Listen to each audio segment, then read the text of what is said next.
Technical ક્ષતિના કારણે વાપી સુરત વચ્ચે અટવાઈ ટ્રેન. મોટા ભાગની ટ્રેન 1 થી 2 કલાક મોડી. દક્ષિણ ગુજરાતના રેલવે સ્ટેશન્સ પર મુસાફરોની ભીડ.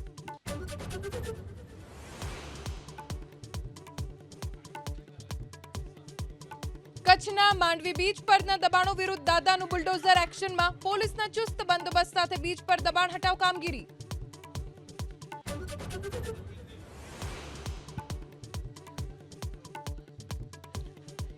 ખંભાતમાં નશીલી દવા જપ્તના કેસમાં એટીએસના અમદાવાદના ધોળકામાં દરોડા. વેરહાઉસમાંથી 50 કરોડની કિંમતનો 500 કિલો ટ્રામાડોલ ટેબ્લેટના પાવડરનો જથ્થો જપ્ત.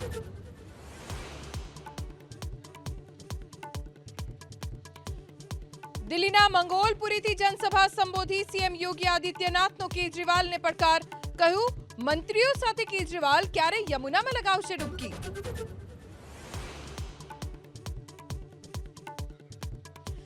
કાલે મૌની અમાસ પહેલા મહાકુંભમાં ભક્તોની ભારે ભીડ. આજે 2.5 કરોડથી વધુ ભક્તોની આસ્થાની ડૂબકી. તો અત્યાર સુધીમાં 18 કરોડ ભક્તોએ સંગમમાં કર્યું સ્નાન.